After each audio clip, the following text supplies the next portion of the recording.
Bonjour à tous et bienvenue sur la 5e étape du Tour de France. Début de la moyenne montagne aujourd'hui sur les 175 km entre Saint-Dié-des-Vosges et Colmar. Un final accidenté avec 3 côtes pour un total de 15 km d'ascension à 6% de pente moyenne.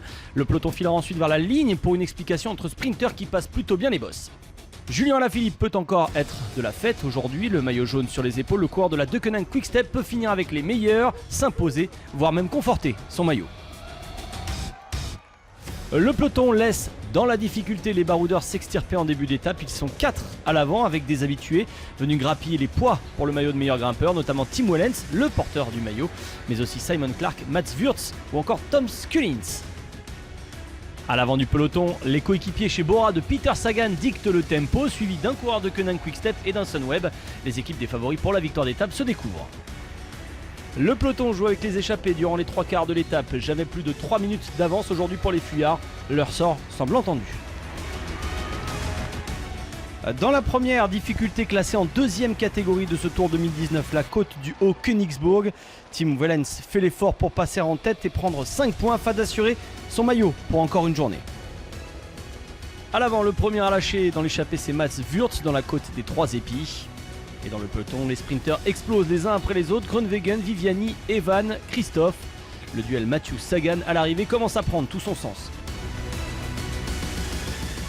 Dans la dernière ascension de la journée, la côte des 5 châteaux, Tom Scullins, le dernier rescapé de l'échappée du jour, est repris à 22 km de l'arrivée et à 3,2 km du sommet.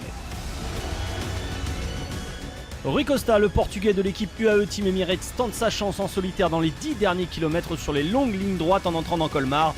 Un bras de fer engagé avec le peloton qu'il va finir par perdre à 2 km de la ligne. À 1 km de la ligne, les sprinteurs sortent des roues de leur poisson pilote, mais rapidement, Sagan se détache.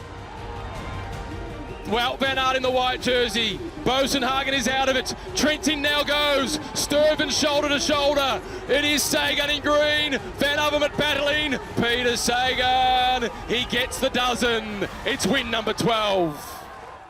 Peter Sagan gagne donc sa première étape cette année sur le Tour, il devance le maillot blanc Wout van Aert et le champion d'Europe Matteo Trentin. Je dois remercier toute mon équipe, ils ont bien bossé toute la journée. Et à l'arrivée, on est récompensé avec cette victoire. Sur le Tour, c'est une très belle victoire. On a contrôlé la course toute la journée sur le plat jusqu'à l'arrivée. Toute la journée, l'équipe Bora a contenu l'échappée, a même parfois laissé la tête du peloton au team Sunweb de Michael Matthews. Mais dans les derniers kilomètres, Sagan s'est une nouvelle fois fait une place seul dans l'emballage final avant de faire preuve d'une facilité déconcertante dans les derniers mètres. Après un début de saison compliqué, Sagan enchaîne après des succès sur le Tour de Suisse. Le voilà bien accroché à son maillot vert sur le Tour et déjà vainqueur d'une étape. Sa 12e en carrière sur la grande boucle. Au général, pas de changement pour Julien Alaphilippe qui cède tout de même quelques secondes à Wout van Aert avec les bonifications suite à sa 2e place. Peter Sagan et Greg Van Avermaet sont dans le top 10. Pas de changement pour les autres porteurs de maillots distinctifs. Sagan accentue son avance pour le classement du maillot vert. Le maillot à pois est toujours en possession de Tim Wellens malgré la belle performance de Tom Scullins.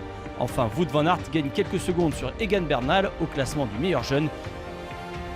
Julien Alaphilippe portera donc demain le maillot jaune pour la 3e journée de suite vers la planche des belles filles. À demain.